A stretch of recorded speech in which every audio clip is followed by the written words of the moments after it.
नमस्कार, स्वागत है आपका प्रदेश के बेहद खास डिबेट शो महाबहस में। आपके साथ मैं दीपिका सिंह। 30 मई को शपथ लेने के बाद से ही पीएम मोदी एक्शन में हैं। मोदी सरकार ने एकाएक कई महत्वपूर्ण फैसले लिए हैं और इन फैसलों से सरकार ने जता दिया कि वो मिशन मोड में है। ये रिपोर्ट देखिए, फिर मोदी सरकार के इस मिशन मोड को समझने की कोशिश करेंगे। नरेंद्र दामोदर दास मोदी, ईश्वर की शपथ लेता हूं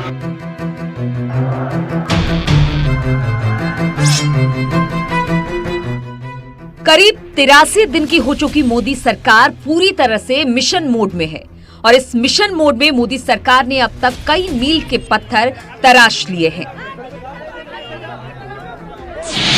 हमारी सरकार पुरानी व्यवस्थाओं को अपने हाल पर छोड़ने वाली नहीं, बल्कि रिफॉर्म, परफॉर्म और उन्हें ट्रांसफॉर्म करने का काम कर रही है।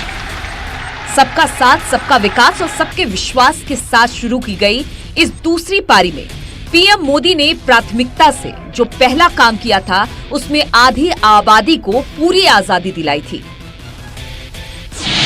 किस तरीके से ऐसे फैसले लिए गए जो बहुत ही, जिसके लिए पॉलिटिकल विल चाहिए और दृष्टि चाहिए, विजन चाहिए, उसको ध्यान में लेकर के लिए गए।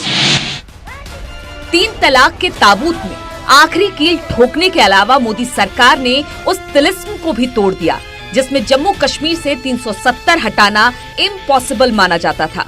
लेकिन 370 और 35A के साथ ही जम्मू कश्मीर को केंद्र शासित बनाकर जता दिया कि मोदी है तो मुमकिन है। 370 और 35 से हटना भारत की एकता और अखंडता के लिए एक बहुत बड़ा मील का पत्थर। सरकार के मिशन की और कहानी समझनी है तो मिशन मंगल को निहार लीजिए। भारतीय चंद्र विज्ञान की सीमा ने सितारों को छू लिया है। सफलता के कदम दक्षिणी ध्रुव पर चमकने वाले हैं। भ्रष्टाचार पर जीरो टॉलरेंस की नीति नेताओं से लेकर नौकरशाहों तक भारी पड़ रही है और इसी भंवर के चंगुल में फंसे हैं पूर्व गृह मंत्री पी चिदंबरम। और मुझे विश्वास है 125 करोड़ देशवासियों के आशीर्वाद है, ये कोर्ट के चक्कर जितने लगाने लगा ले, एक दिन को तो उनको जाना ही पड़ेगा। बहरहाल 83 दिन की मोदी सरकार ने कई ऐतिहासिक फैसले लिए हैं, यानी इच्छा शक्ति की इबारत से इतिहास रचने में लगी है मोदी सरकार। वहीं विपक्ष विरोध के बहाने ही खोजता दिख रहा है। Bureau report, news 18।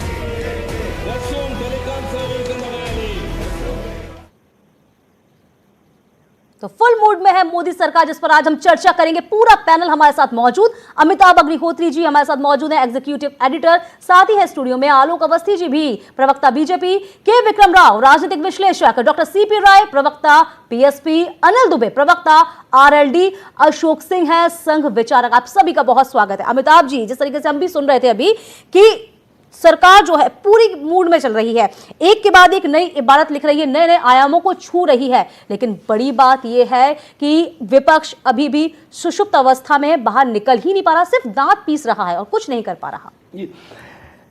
देखिए, ये आज बहस में 2 कारणों से लाया इस मुद्दे पर जी। मुझे लगा इस दृष्टिकोण से भी चर्चा होनी चाहिए। सरकारें सभी जो भी आती हैं अपनी अपनी बुद्धि विवेक के अनुपात से काम करती हैं, लेकिन 2 बातों का मैं विशेष रूप से उल्लेख करूंगा जिस पर चर्चा चाहता हूं।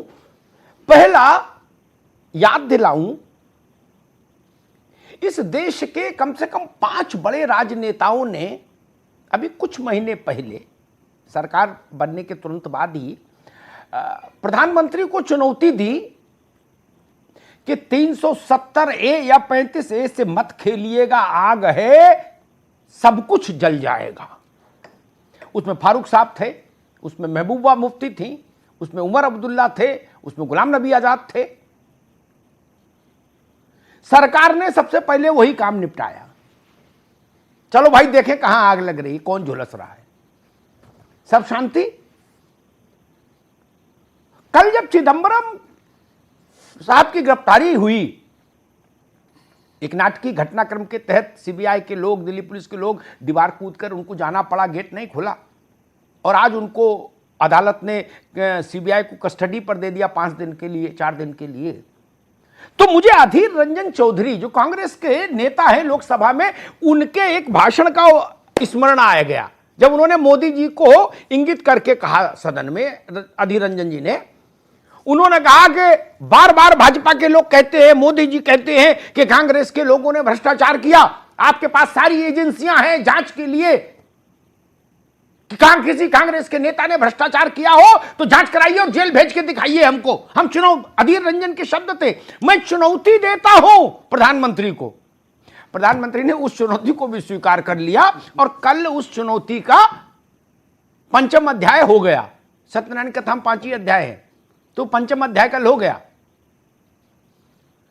तो मुझे लगा इस पर भी एक बार टटोल ले, चर्चा कर लें हम लोग, विपक्ष के साथ खड़े होकर, कि क्या नरेंद्र मोदी को चुनौती देना नुकसान का मामला है? क्योंकि 2 चुनौतियां दी आपने इन 83 दिनों में, और दोनों चुनौतियों में जो आपने कहा उसके उल्टा सरकार ने कर दिया, चुनौती स्वीकार कर ली। ऐसा बहुत कम होता है। चंद्रयान पर तो चुनौती नहीं थी, तो वो एक अलग किस्म की उपलब्धि है। ट्रिपल तलाक पर राजनीतिक प्रबंधन की चुनौती थी, वो भी जीती राज्यसभा वाली। लेकिन इनमें तो सीधी सीधी चुनौती थी कि कश्मीर में कुछ करके दिखाओ तो जाने, और किसी बड़े कांग्रेसी को जेल भेज के दिखाओ तो जाने। मोदी सरकार ने दोनों काम कर दिए। तो क्या अब विपक्ष, कम से कम बड़े लीडर्स विपक्ष के, मोदी सरकार को या प्रधानमंत्री को चुनौती देने से पहले 100 बार सोचेंगे, ठिठकेंगे? मुझे लगा इस विषय पर भी जरा चर्चा हो जाए। विक्रम राव साहब, ये दोनों ताजा मामला है और दोनों में बड़े नेता इन्वॉल्व थे। एक तो कांग्रेस पार्टी के लोकसभा में नेता है सदन के, उन्होंने प्रधानमंत्री को चुनौती दी थी कि मैं चुनौती देता हूं भरे सदन में आपको, किसी बड़े कांग्रेसी ने अगर भ्रष्टाचार किया तो जेल भेज के दिखाइए। कल वो काम पूरा हो गया। मुफ्ती महबूबा मुफ्ती, उमर अब्दुल्ला फारूक साहब, गुलाम नबी आजाद, इन सब लोगों ने कश्मीर पर चुनौती दी, वहां भी मुंह की खाई। आपका तजुर्बा क्या कहता है? अभी चुनौती देने का दुस्साहस तो नहीं करेगा ना, मुझे लगता कोई हाल फिलहाल।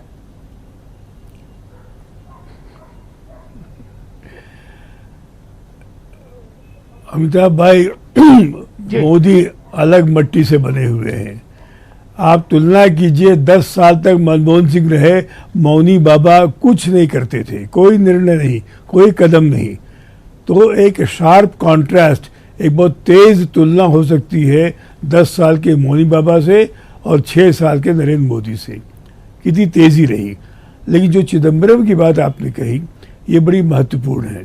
खासकर मैं आपका ध्यान आकर्षित करना चाहूँगा, अगर चिदम्बरम चुपचाप सीबीआई के उस बिल्डिंग में चले जाते जिसका उन्होंने उद्घाटन किया था और अपने को आत्मसमर्पण कर देते, तो आज उनकी प्रतिष्ठा बच जाती। एक कानून बनाने वाला सांसद रह चुका है, मंत्री रह चुका है, टॉप वकील है इंडिया का, वो कानून की अवहेलना करता है, लॉ एजेंसी से भागता फिरता है। क्या तरीका हुआ ये? हमको सिखाया जाता है कि लॉ को फॉलो करो, law will take its own course, क्या क्या प्रवचन देते हैं। और खुद ये चिदम्बरम साहब, और वही नहीं, उनके साथ जो और कांग्रेसी वकील थे अमिताभ भाई, उन लोगों ने बचाने की कोशिश की एक अभियुक्त को, एक एक्यूज्ड को, जो और भी अबेटमेंट है, चार्ज होता है आईपीसी में, और भयंकर अपराध है। तो आप गौर कीजिए कि क्या कांग्रेस की छवि सुधरी है? तो नरेंद्र मोदी तो एक ईंटे से कई निशाने साधते हैं।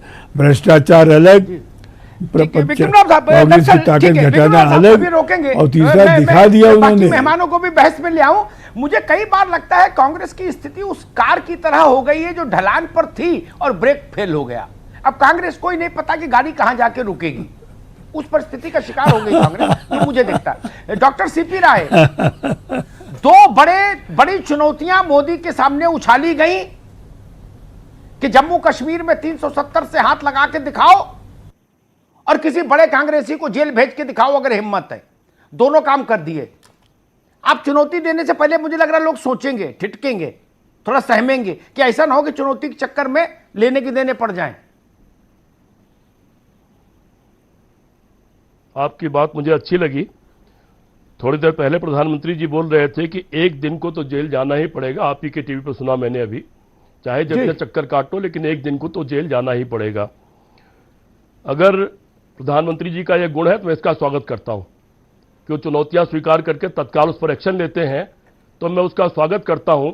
अब मैं पूरे भारत की जनता की तरफ से, मैं प्रधानमंत्री जी के सामने बहुत छोटा आदमी हूं, लेकिन अगर उनको चुनौती शब्द ही अच्छा लगता है तो कुछ चुनौतियां दे देता हूं। भगवान शंकर की जमीन चीन के कब्जे में है, मेरी चुनौती है उसे भारत में वापस ले आइए। ननकाना साहब पाकिस्तान के कब्जे में है, मेरी चुनौती है उसको वापस ले आइए। देश पर 52 लाख करोड़ 54 लाख करोड़ का कर्जा 84 लाख करोड़ पहुंच गया है, मेरी चुनौती है उसको खत्म कर दीजिए। यह देश 45 साल के सबसे बड़ी बेरोजगारी से जूझ रहा है, मेरी चुनौती है उसको खत्म कर दीजिए। लिस्ट बहुत लंबी हो सकती है, कहीं पर ऑक्सीजन के बिना बच्चा मर जाता है, बड़ी लिस्ट हो सकती है जी। और 1 अरब 35 करोड़ लोगों के पास ऐसी लिस्ट है ना। 1 अरब 35 करोड़ लोगों के पास ऐसी लिस्ट है ना। ये बड़ी लंबी लिस्ट है और इसमें कृषि उत्पादन बढ़ाने की लिस्ट भी आ सकती है, इसमें दुग्ध उत्पादन बढ़ाने की लिस्ट भी शामिल हो सकती है। सारी चुनौतियां सरकार के सामने रहती है, लेकिन पॉलिटिकल लेवल पर दो बड़ी चुनौतियां उछाली गई सरकार को लेट डाउन। सुनिए भाई, सरकार को लेट डाउन करने के लिए कि सरकार में आत्मबल नहीं है, ऐसा नहीं कर पाएगी। अशोक सिंह, कांग्रेस पूरे समय ये घूमती रही कहती हुई कि भाजपा वाले हमारे बड़े नेताओं पर आरोप लगाते हैं, लेकिन आज तक किसी के खिलाफ कोई सबूत नहीं मिला। हिम्मत है तो जेल भेज दें। अब जेल भेज दिया भाई, अब क्यों बौखला रहा है विपक्ष?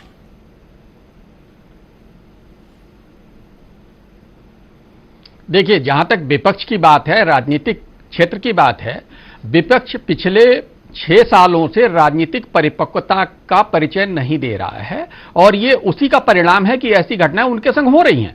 जो निश्चित था संविधान के अनुसार, कानून के अनुसार, वो तो होना ही था, लेकिन उन्होंने अपनी छवि धूमिल की सिर्फ राजनीतिक परिपक्वता न होने की वजह से। और जहां तक मिशन मोड की आप बात करते हैं, मेरा यह कहना है देश में कार्य ऐसे ही होना चाहिए था। पिछले 70 साल में, चाहे मैं कहता हूं भारतीय जनता पार्टी की भी सरकार रही हो, तो इस तरह से कार्य नहीं हुआ। मैं इसमें कहने में कोई परहेज नहीं है, लेकिन मैं उसके लिए यह भी दोष नहीं देता कि किसी ने कुछ नहीं किया। सबने अपनी देश काल परिस्थिति के अनुसार किया, लेकिन उसके साथ एक चीज और स्पष्ट है, जिस समय देश आजाद हो रहा था और हमारे देश में तुम मुझे खून दो मैं तुम्हें आजादी दूंगा, इंकलाब जिंदाबाद, सरफरोशी की तमन्ना अब हमारे दिल में है। और आजादी के तुरंत बाद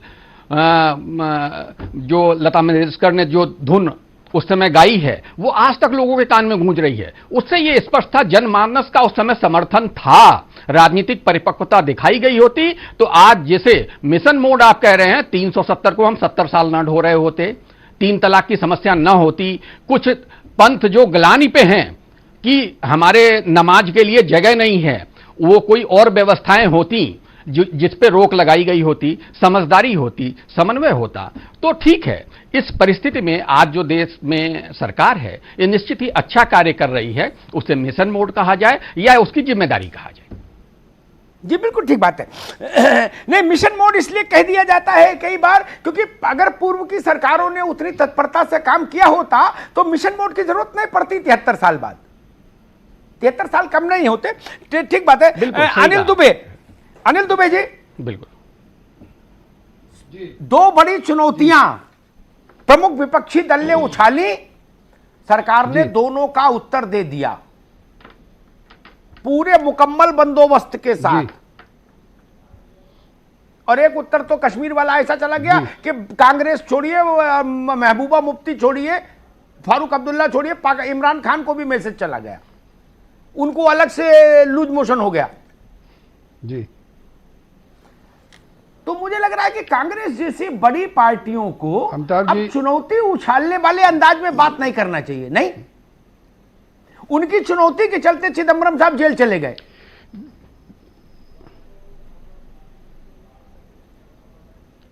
देखिए अमिताभ जी, चुनौती उछालना या चुनौती अगर आपके गिरेबान में कुछ नहीं है तो चुनौती उछाली जाती है, और चुनौती उछाली गई, चुनौती उन्होंने स्वीकार की। कश्मीर की चुनौती अपनी जगह थी, दूसरी चुनौती अपनी जगह भी थी। चुनौती देश के सामने बहुत हैं। अभी सीपी राय साहब ने तमाम चुनौतियों को गिनाया। वो चुनौतियां इस देश के सामने हैं। इस देश के सामने किसानों की चुनौतियां हैं, इस देश के सामने नौजवानों की चुनौतियां हैं, इस देश के सामने आर्थिक व्यवस्था की स्थिति देश की खराब हो रही उसकी भी चुनौती है। इस देश के सामने पीओके को, जो पाकिस्तान अधिकृत कश्मीर है अभी, तो उसको भी लेने की चुनौती है। अगर ये सारी चुनौतियां भी उनको स्वीकार करनी चाहिए। इन सारी चुनौतियों पर भी उनको काम करने की जरूरत है, और मैं उम्मीद करता हूं कि इन चुनौतियों को भी वो स्वीकार करेंगे कि जो देश का जनमानस है जो गरीबी से महंगाई। आलोक अवस्थी हमारे साथ हैं भारतीय जनता पार्टी से, उनसे पूछ लेते हैं जी। लेकिन काम करने की शैली और काम करने की गति नरेंद्र मोदी की देखकर ये लग रहा है कि जो बात अनिल दुबे जी कह रहे हैं कि पीओके पे भी कुछ होना चाहिए, आपकी ये इच्छा भी जल्दी पूरी होगी, ऐसा संकेत मिल रहा है। अभी हाल में राजनाथ जी को सुनिए, जो 2 बार उन्होंने सार्वजनिक वक्तव्य दिए, गृह मंत्री को सुनिए, और प्रधानमंत्री कार्यालय में राज्य मंत्री जितेंद्र सिंह को सुनिए। तीनों लोगों ने आपकी उसी इच्छा को मजबूती दी है कि अब की बार पीओके है ना, और सार्वजनिक रूप से दी। आलोक अवस्थी। अमिताभ जी, ये बहुत अच्छी बात है कि आज विपक्ष भी ये बात कह रहा है कि प्रधानमंत्री चुनौती स्वीकार कर रहे हैं। उनको इसके पहले की सरकारों से कभी ये उम्मीद नहीं थी। जो विषय आज उन्होंने गिनाए हैं, ये विषय मोदी सरकार के नहीं है, पिछले 70 साल की हमारी दुर्भाग्य जो हम झेलते हुए चले आ रहे हैं पुरानी सरकारों के। और कम से कम आज इन दलों को ये लग रहा है कि हाँ, ये मोदी जी में कुछ तो उम्मीद है कि ये कर सकते हैं, बाकी तो ऐसे ही नकारा थे। लेकिन मोदी जी ने साफ साफ कहा था, ना मैं खाऊंगा ना खाने दूंगा। मैं उसमें एक चीज़ और जोड़ देता हूँ कि जो खाया है उसको भी हलक से निकालूंगा। सीधी सी बात है कि लाइन लगी हुई है अंदर जाने वालों की। कांग्रेस पार्टी ने एक सबसे बड़ा जो ब्लंडर किया है, आईएनएक्स मामले में साफ साफ चिदम्बरम दोषी हैं, और हाईकोर्ट ने ये टिप्पणी की है कि वो किंग पिन है। किंग पिन मतलब मदारी, जिसके इशारे पे बंदर नाच रहे थे और मदारी नाचना चाह रहा था। तो जो अपराध हुआ है, जिसके खिलाफ सबूत मिले हैं, साफ साफ हाईकोर्ट ने अपने उसमें दिया हुआ है। इसीलिए उनको कहीं से भी, उनको सुप्रीम कोर्ट भी उनको वो नहीं दे रहा है। लेकिन सीपी राय साहब ने एक बड़ा व्यंग्यात्मक टिप्पणी करी थी, उसका मैं थोड़ा सा जवाब देना चाह रहा था। इनके नेता आदरणीय शिवपाल सिंह यादव जी एक छोटा सा एक प्रोजेक्ट लखनऊ में जब सत्ता में थे तो रिवर फ्रंट का बनाया था। 357 करोड़ की अमिताभ डीपीआर थी, 1447 करोड़ रुपए खर्च कर दिए, तब भी 55% काम हुआ था। 900 करोड़ का और पैसा मांग रहे थे। आज सीबीआई जांच कर रही है, जल्दी नंबर और लोगों का भी आएगा। मैं ये इनको विश्वास दिलाता हूं कि ये चिंता नहीं करें, जल्दी नंबर आएगा। सीधी सी बात यह है कि भ्रष्टाचार की एक पूरा एक साम्राज्य कांग्रेस का खड़ा हुआ है। कौन नेता ऐसा है अमिताभ जी जो आज बेल पर नहीं है, या तो बेल पर है या जेल पर है, और एक वकीलों की फौज कांग्रेस को चला रही है। कहां कार्यकर्ता दिखता है कांग्रेस के अंदर आज? कहां सड़कों पे कोई कार्यकर्ता उनके पास खड़ा हुआ है? खाली वकील हैं, या तो चैनल पर वकील हैं या अदालत के अंदर वकील हैं। यह कांग्रेस पार्टी का इतिहास रह गया है। और चिदम्बरम जी की बात ही अलग है। 10 साल लगभग वो 10 साल में 8 साल लगभग वो वित्त मंत्री रहे देश के। अमिताभ जी 6 लाख करोड़ रुपए का पूरा साम्राज्य है इनका। 20,000 करोड़ रुपए तो इनकम टैक्स ने निकाला है। 21 संपत्तियां हैं विदेशों में और 14 से अधिक बैंक अकाउंट हैं। नोटिस गई हुई है, जवाब देते फिर रहे हैं उनके बेटे जो साहबजादे हैं। नलिनी चिदम्बरम जो उनकी धर्मपत्नी है, शारदा चिटफंड में उनका नाम है। तो आकर डूबा हुआ परिवार है पूरा ये। आलोक जी, मुझे लगता है कि ये सब गरीबों की सेवा करते करते उनकी दुआओं से अमीर हो गए नेता, बहुत। है ना? बताइए ऐसा कौन सा लक्ष्मी मंत्र सिद्ध कर लिया? भाई विक्रम राव साहब, आप तो देश दुनिया घूमे हो, बड़े बड़े नेताओं के साथ रहे हो जी, जेल में भी रहे, रेल में भी साथ रहे, जेल में भी रहे। मुझे बताओ ऐसा कौन सा बीज मंत्र है, लक्ष्मी मंत्र है, कुबेर यंत्र है, श्री यंत्र है? 6 लाख करोड़ विदेशों में 30-35 प्रॉपर्टी। ऐसा लग रहा है जैसे चना मुरमुरा हो। नहीं, ये इतना पैसा कहां से आता है महाराज? अमिताभ जी थोड़ा स्पष्टीकरण कर दी, थोड़ा स्पष्टीकरण कर दीजिए। मैं जेल में था इमरजेंसी में आजादी के लिए, मैं जेल में भ्रष्टाचार में नहीं था। आप बड़े नेताओं के साथ जेल में भी रहे हो और बाहर भी उनके संपर्क में सानिध्य में रहे हैं, इसलिए आपके पास अनुभव बड़ा है।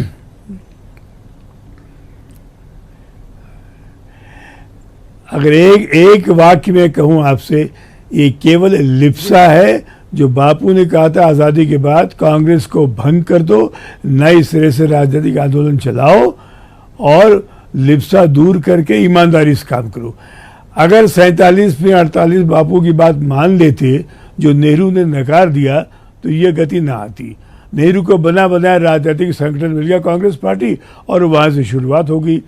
लोहिया तो कहते थे कांग्रेस भ्रष्टाचार की गंगोत्री है और सही साबित हुए। आज उनके मरने के 40 साल बाद देखिए क्या हो रहा है।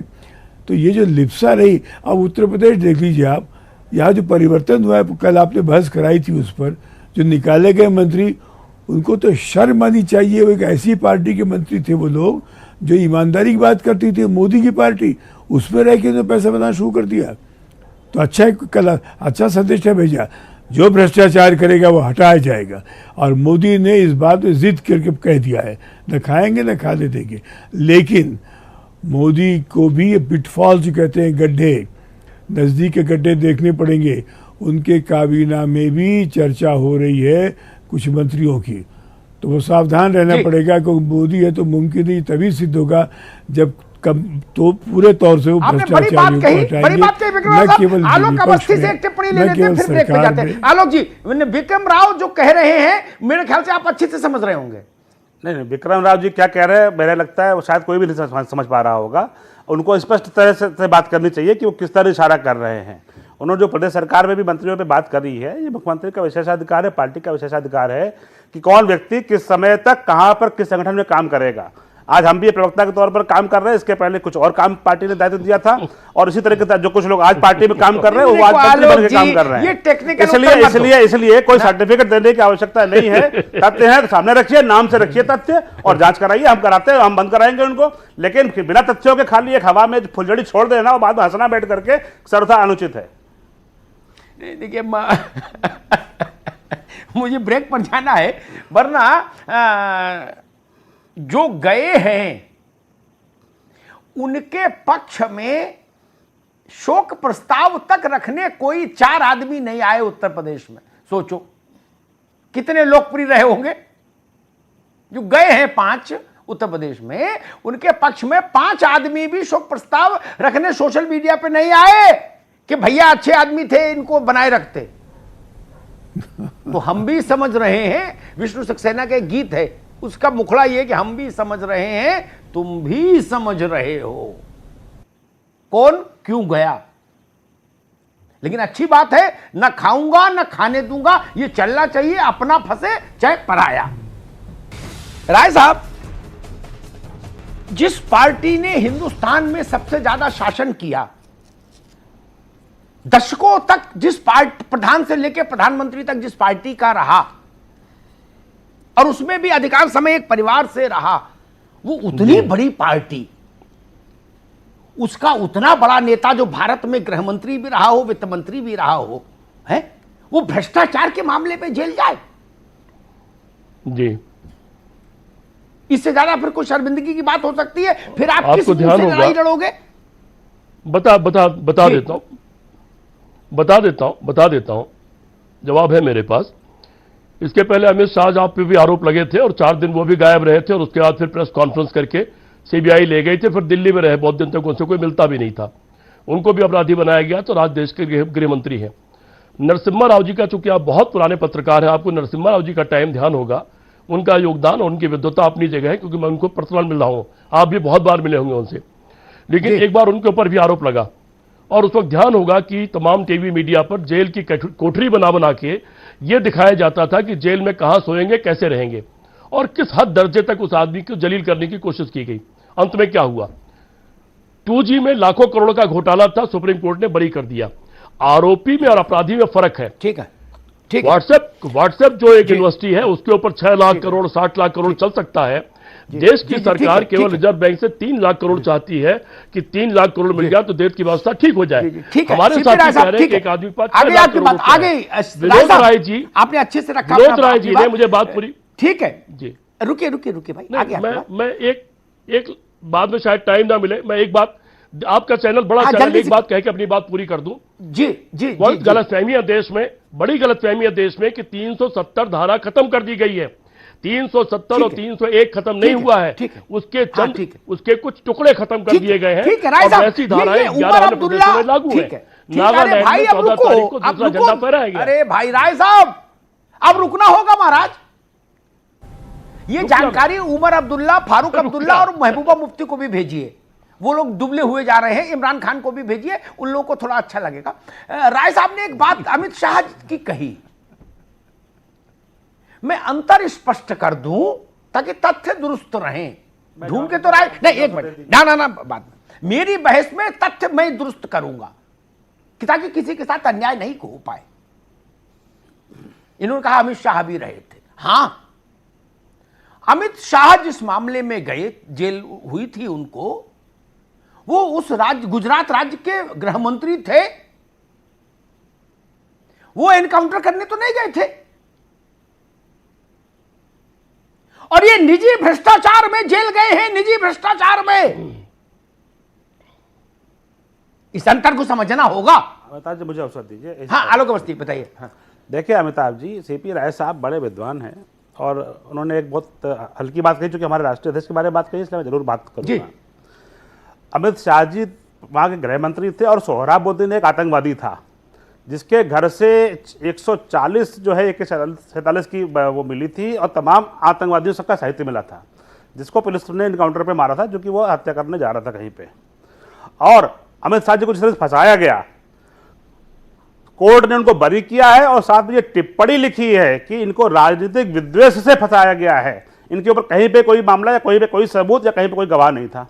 और यही कांग्रेस की सरकार थी, यही चिदम्बरम जो है देश के गृह मंत्री थे, जिन्होंने हिंदू आतंकवाद की रचना करी थी, जिन्होंने देश में जो है एक हिंदू और मुसलमान में बांट करके देश को देख लिया था।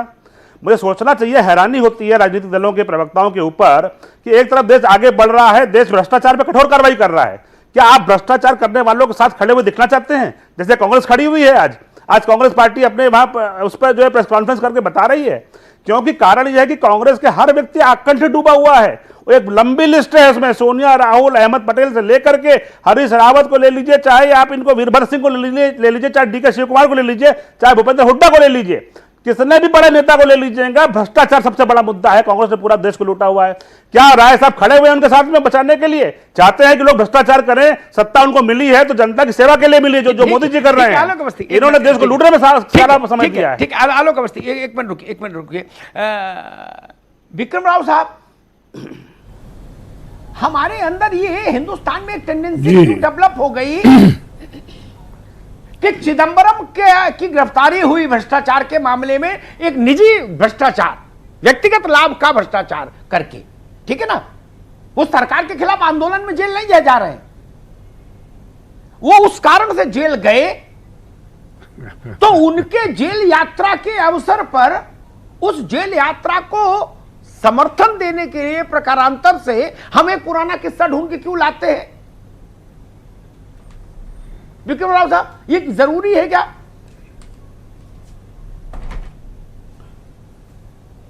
और वो दोनों मसले भी अलग हैं, उनकी तुलना नहीं कर सकते आप। तुलना लोग कर रहे हैं, लेकिन नहीं, ये तो तथ्यों की बात, आप जो कहा था तथ्यों की बात है, सही बताएं लोग कौन किस लिए जेल गया था। अब लालू यादव जेल गए कोई देश की आज़ादी के लिए नहीं या कोई प्रशासन के लिए नहीं, किस लिए जेल गए? उनके बारे में नीतीश कुमार ने कहा था वो ऐसे निकले जेल से जैसे स्वाधीनता आंदोलन करके बाहर निकल रहे हो, ये तो हालत थी। लेकिन आपने बहुत बढ़िया बात कही जिसमें मुझे अच्छा लगा अमिताभ भाई। आपने इसके पहले आपने कहा था कि 5 लोग जो निकाले गए हैं, कोई शोक सभा नहीं भी उनके लिए। आज भारतीय जनता पार्टी को गौर करना पड़ेगा, जिस रफ्तार से वो भर्ती कर रही है अपनी पार्टी में, अरे गहरे नत्थु खैरों को ले रही है। बुक्कल नवाब बहुत अच्छे आदमी है, मकान बना लिया उसने, यहाँ बुलडोजर चला उस पर, बीजेपी के MLC है वो, समाजवादी पार्टी के साथ बाकी मेहमानों के एक बार बहस में किसका नाम लेंगे आप? अशोक अमिताभ जी जी राव साहब दोबारा अशोक सिंह, मेरा वही प्रश्न, आज चिदम्बरम की गिरफ्तारी होती है, हम उसकी तुलना अमित शाह के मामले से करने की कोशिश करते हैं। दोनों की प्रकृति अलग है, दोनों का स्वरूप अलग है, दोनों की परिस्थितियां अलग हैं। इसमें व्यक्तिगत लाभ, आर्थिक लाभ है चिदम्बरम का, जिसके चलते उनको जेल हुई। देखिए, बिल्कुल आपने बिल्कुल सारी बात स्पष्ट और सही कहा कि उन्हें व्यक्तिगत लाभ के लिए ये जेल हुई है, ये सजा के राह पे हैं, उस पे कानूनी प्रक्रिया के राह में हैं। और जो कांग्रेस का दल उनके समर्थन में वहां दिखा और जो राजनीतिक अपरिपक्वता दिखाई है, उसके लिए मैं एक ही उदाहरण कहना चाहूंगा कि जब पेट खराब हो तो शंख बहुत तेज नहीं बजाना चाहिए, और कांग्रेस वही चीज कर रही है।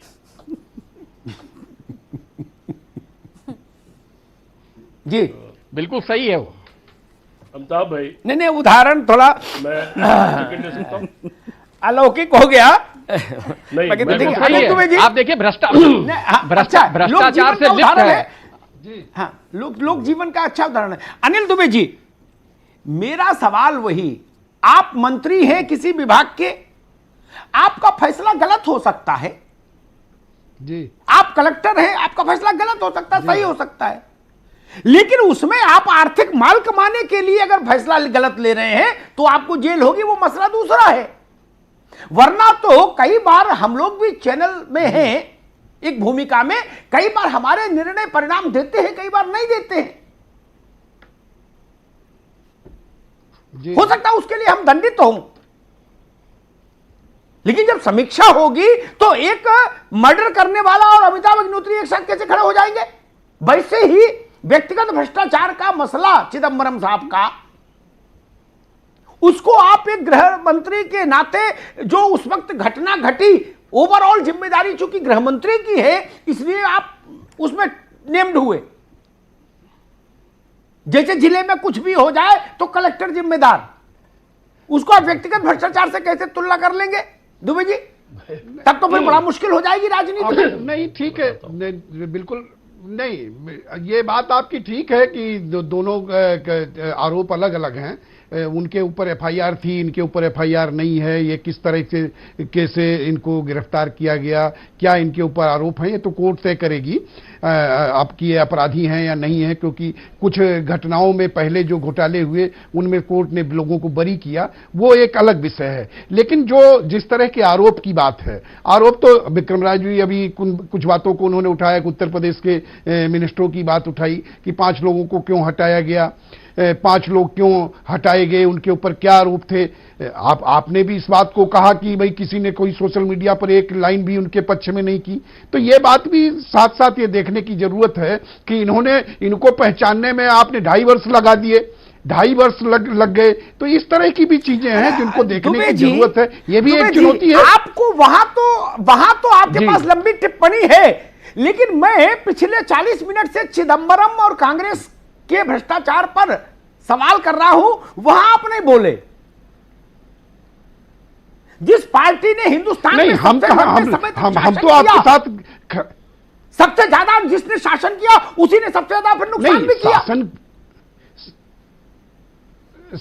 शासन किया, भ्रष्टाचार में जो लिप्त हो उसके खिलाफ अदालतें उन पर कार्रवाई करती हैं। न सीपीएम को दोष दे सकते, वो तो कभी प्रधानमंत्री रहे नहीं। तो अगर पार्टी के अगर कोई अमिताभ जी अगर कोई भ्रष्टाचार करेगा, अपराध करेगा, उसके ऊपर कार्रवाई करने का हक सरकार को है। कानून को अपना काम करना चाहिए। अगर कानून कर रहा है तो वो कानून अपना काम जब आप ऐसी चुनौती देते हो आप लोग, मतलब विपक्ष, कि कानून अपना काम करके दिखाए, सरकार अपना काम करके दिखाए। जब काम करके दिखा देती है तो फिर आप चिल्लाते हो कि पॉलिटिकल वेंडेटा है, राजनीतिक प्रतिशोध है। हाँ, नहीं तो हम तो चित भी मेरा, पट भी मेरा, अंडा मेरे बाप का। किसानों की आमदनी भी दोगुनी कर दो, उस चुनौती को भी। अब आप किसान पर आ गए, बड़ा गजब है। पेट्रोल डीजल के दाम क्यों बढ़ा दिए? उस ट्रैक पर खेलो, उस चुनौती को भी तो दे हम दे रहे हैं। बास्केटबॉल एक ही साथ नहीं खेलो भाई। नहीं, ट्रैक तो ये तो आप ऐसी बात करने लगे, सब वही है, सद्भाव हो, धर्म की जय हो, अधर्म का नाश हो, सारी चीजें हैं। एक ट्रैक पर खेलो। मैंने सवाल किया, जी क्या मुझे मैंने सवाल किया, जो पार्टी क्या मुझे समझ देंगे है, 125 साल से ज्यादा जिसकी उम्र हो गई, जिस पार्टी में जवाहरलाल जैसे नेता रहे, बड़े जी पटेल जैसे नेता रहे, उस पार्टी के टॉप 5 लीडर्स में से एक आदमी जेल जा रहा व्यक्तिगत भ्रष्टाचार के मामले में। उस पर आप कोई कैटेगरिकल टिप्पणी नहीं कर रहे, नहीं व्यक्तिगत बाकी सारी बातें बता रहे हैं कि किसान का अभी तक क्यों नहीं हुआ। उसमें ठीक बात है, होना चाहिए था। नहीं आप लेकिन ये सवाल भी कांग्रेस को नहीं आ जाता है। मैंने आपकी चुनौती शब्द पर यह कहा, मैंने आपके उस चुनौती शब्द पर कहा, लेकिन अगर कोई भ्रष्टाचार अलग वस्ती कुछ कहना चाह रहे हैं, लेकिन उससे पहले मैं एक टिप्पणी कर दूं। काम करे। ठीक है दुबे जी, जब हम बात करते हैं किसान की, बेरोजगार की, सड़क की, खेत की, खलियान की, भारत की बुनियादी समस्याओं की, आलोक अवस्थी, तो क्या इसमें दोष अनुपातिक आधार पर नहीं बंटना चाहिए? जो जितने साल शासन में रहा उसका दोष उतना ही ज्यादा नहीं मानना चाहिए? ये एक विडंबना है। न्याय तो यही कहता है। अगर 75 साल 73 साल की आजादी, 74 साल की आजादी है, तो जो जितने साल शासन में रहा उतना हिस्सा उसके दोष का दिया जाए उसको। नहीं, ठीक है, आप देश के सामने पता लग जाएगा कौन कितने पानी में है। आप ठीक कह रहे हैं अमिताभ जी, लेकिन विडंबना है नोटबंदी का हिस्सा उसकी जब में कैसे डाल सकते हैं? लेकिन जहां तक कि मेरा 54 लाख को 82 लाख करोड़ करना कि लोगों ने कहा पॉलिटिकल वेंडेटा है, तो पॉलिटिकल वेंडेटा कहां पर है अमिताभ जी? ये जितने भी 2G से लेकर के 2G का एक्सटेंशन है, ये जो मनी ट्रेल पकड़ी गई है, चिदम्बरम मनी ट्रेल से पकड़े गए हैं, और उसमें जो 2G एक्सटेंशन में जो आईएनएक्स इन्वॉल्व थी, उसमें जो है उसका बयान आया हुआ है, तब जाकर के ये पकड़े गए हैं। और जितने भी 2G हो, 3G हो, चाहे अगस्ता वेस्टलैंड हो, चाहे जितने भी मामले चले हों, ये सारे कांग्रेस के समय पे मुकदमे हुए, सीएजी ने पॉइंट आउट किए और सुप्रीम कोर्ट ने इस पे वो दिया। यहां तक कि नेशनल हेराल्ड भी जो है कोर्ट ने ही इनको जेल भेजा और इन्होंने कोर्ट के कहने पे जांच हुई है। इसमें बीजेपी कहां से आ रही है? लालू यादव 25 साल तक मुकदमा चलता रहा, कहां बीजेपी आई उसमें बीच में? वो भी जो है दूसरे सरकारों के समय पर मुकदमा उनके ऊपर हुआ। तो साफ साफ ये कह देना कि पॉलिटिकल वेंडेटा अगर हमारा होता तो हम उनको फंसाते और हम उनको दिलाते, तो आप कहते कि हमने पॉलिटिकल वेंडेटा किया है। अरे भाई साहब, आपके समय पर मुकदमे जारी हुए, आप सत्ता में थे, और आपके समय पर आज आप कार्रवाई कर रही है, तब आपने कार्रवाई करने नहीं दी, आज कार्रवाई हो रही है तो लोग जेल जा रहे हैं। उसमें बीजेपी कहां से वेंडेटा में आ जाएगी? सीधी सी बात मेरा अमिताभ जी कहना है। नहीं, ठीक बात है। लालू तो तब जेल गए, लालू जी, जब उनकी ही गठबंधन की केंद्र में सरकार थी। उनका तो राजनीतिक मुकद्दर बहुत ही विचित्र था, बताइए।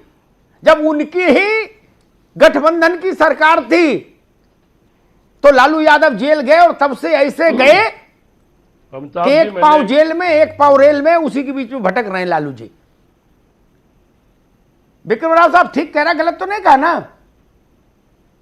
उन्हीं के गठबंधन की सरकार थी, गुजराल थे। बिल्कुल ठीक कह रहे, बहुत बढ़िया शब्द इस्तेमाल कर रहे और गुजराल साहब ने निपटा दिया उनको। वो कथा फिर कभी कि गुजराल और देवेगौड़ा ने लालू को क्यों निपटा दिया? बिल्कुल, जिसकी जैसी करनी होती है अंत में उसको परिणाम वैसा ही भुगतना पड़ता। कुल मिला के हम ये कह सकते हैं। नहीं, करनी परिणाम में तो धार्मिक बात हो जाएगी दीपिका। राजनीति में बहुत सारे समीकरण चलते, लेकिन मैं व्यक्तिगत तौर पर मानता हूं व्यक्ति का कोई महत्व नहीं देश के स्तर पर। देश बहुत बड़ा है, व्यक्ति बहुत छोटे होते हैं, कोई कितना भी बड़ा व्यक्ति क्यों ना हो। 5000 साल का हिंदुस्तान है, उसमें व्यक्तियों की विसात क्या? पाप किया है तो जेल जाना चाहिए, नाम कोई हो, और जो इस तरह के ढंग में जाए, अव्वल तो नेता फंसते मुश्किल से हैं, छलछल में इतना कर लेते हैं। जो जब कोई पकड़ में आ जाए तो पूरे देश को प्रसन्न होना चाहिए, पार्टी लाइन से ऊपर उठ के। मैंने पूरे देश भर में घूमा हूं, 7 लोकसभा चुनाव कवर करने का अवसर मिला। मैंने हर जगह लोगों से पूछा, कश्मीर से कन्याकुमारी और असम से गुजरात तक भारत के आम जन से पूछा कि भाई तुम्हारा विधायक, तुम्हारा सांसद, तुम्हारा मंत्री ये पहले कैसा था और अब कैसा हो गया, और कैसे हो गया, वो जादू क्या है? पूरा हिंदुस्तान हतप्रभ है, भ्रष्टाचार की फैक्ट्री खोल रखी है। ये पैसा आता कहां से? सीपी राव इसमें विवाद कर रहे थे कि हाँ व्हाट्सएप यूनिवर्सिटी है जो आलोक अवस्थी ने कहा, छोड़ दीजिए, हम करें अगर आपके पास 6 करोड़ भी आया तो कहां से आया? सांसद और विधायक और मंत्री से ज्यादा तनख्वाह तो अमिताभ अग्निहोत्री वर्षों से पा रहे हैं। नहीं, हमको अपनी हैसियत पता है ना ये पैसा आया कहां से? ये गाड़ियों की कतार आई कहां से? ऐसे ऐसे लोग जो बीपीएल कोटा में थे, मैं चिदंबरम की बात नहीं करता, लेकिन बीपीएल कोटा उत्तर प्रदेश में और बिहार में कैसे राजनेता ढूंढने में कठिनाई है। जो बीपीएल कोटा में थे वो 5-5 करोड़ की गाड़ियों में चलने लगे। कहां से आया पैसा? गरीब ने दिया क्या? ये लूट का पैसा है, ये गरीब के निवाले पर डाका है। इसको आप किसी नाम पर डालें, वो क्षम्य नहीं हो सकता। और मैं तो एक बात कहूंगा, आज की सरकार से अगर भ्रष्टाचार से लड़ना है, पूरी मजबूती से आगे बढ़िए। इस तर्क की कतई चिंता मत करिए कि 10, 20, 50, 100, 200, 500, 10,000 आदमी आप पॉलिटिकल वेंडेटा चिल्ला रहे हैं। चिल्लाने दीजिए। देश का भला हो तो पॉलिटिकल वेंडेटा भी अच्छा। क्या दिक्कत है? इसलिए छोड़ दें कि लोग पॉलिटिकल वेंडेटा कहेंगे, इसलिए भ्रष्टाचारी को छोड़ दें। बोले भाई कुछ मत करो, नहीं तो 4 लोग टीवी पे बैठ के कहेंगे पॉलिटिकल वेंडेटा, राजनीतिक प्रतिशोध ले रही भाजपा। कहने दीजिए, क्या फर्क पड़ता है इससे? नहीं, सत्ता की जिम्मेदारी विपक्षी दलों के प्रति नहीं है, 1 अरब 35 करोड़ लोगों के प्रति है। उन्होंने आपको सरकार में बैठाया है। आलोक अवस्थी, आप उनके प्रति जवाबदार हैं। देश चाहता है कि जिन्होंने देश के साथ गद्दारी की, लूट खसोट की, वो लोग बेनकाब हो और जेल जाए। इस आरोप का कोई मतलब नहीं है कि 4 लोग एक सेमिनार में बैठ जाएंगे, पर्चा जारी करेंगे बुद्धिजीवी और कहेंगे कि राजनीतिक प्रतिशोध ले रही भाजपा, बदले की भावना कर रही है। तू ना मुझे मेरी कहे ना मैं तेरी कहूं, ये संस्कृति खराब है। मैं संस्कृति के हमेशा खिलाफ रहा। विक्रम राव साहब को याद होगा, पंजाब में अमरिंदर सिंह और बादल साहब के बीच में हमेशा अनगिनत आरोप हुए। चुनाव जब जब आया, एक दूसरे को जेल भेजने की बात हुई, लेकिन जेल कोई नहीं गया। गुडी गुडी गुडी गुडी, ये क्या खेल है? महाराष्ट्र में भी गुडी गुडी चलता है, चुनाव के समय एक दूसरे को जेल भेजते हैं। उत्तर प्रदेश में भी गुडी गुडी हमने देखा। जो कहते थे बुलडोजर चलवा देंगे, जेल भेज देंगे, वो एक हो जाते हैं। ये क्या मतलब है? ये पॉलिटिकल वेंडेटा है, तो इसका भी स्वागत होना चाहिए। क्यों नहीं हो? आप राजनेता हैं, इसलिए आपके विरुद्ध कार्रवाई नहीं होगी। किसान 5,000 रुपए बैंक के ना चुका पाए तो उसको फांसी लगानी पड़ जाए, बैंक वाले उसका जीना हराम कर दे, महाजन उसको मार के खा जाए, और नेता हजारों करोड़ डकार जाए, हजारों करोड़ सफेद कुर्ते के आवरण में, और कोई बोले नहीं। क्यों बोलेंगे? तो लोकतंत्र खतरे में आ जाएगा। भ्रष्टाचार आपने किया, भारत का लोकतंत्र क्यों खतरे में आ जाएगा भाई? भारत का लोकतंत्र तब खतरे में आ जाएगा, ये बात कह के अपनी बात समाप्त कर दूंगा, जब भ्रष्ट नेताओं को जेल नहीं होगी। उनको जितनी ज्यादा जेल होती रहेगी, उतना लोकतंत्र मजबूत होता रहेगा। लोक क्या है? लोक के लिए जो तंत्र, लोक तभी प्रसन्न होगा जब उसका निवाला छीनने वाले तिहार जाएंगे। धन्यवाद। आप सभी का बहुत शुक्रिया महाबहस में शिरकत करने के लिए। वक्त छोटे से ब्रेक का हुआ है। ब्रेक के बाद खबरों का सिलसिला लगातार जारी रहेगा।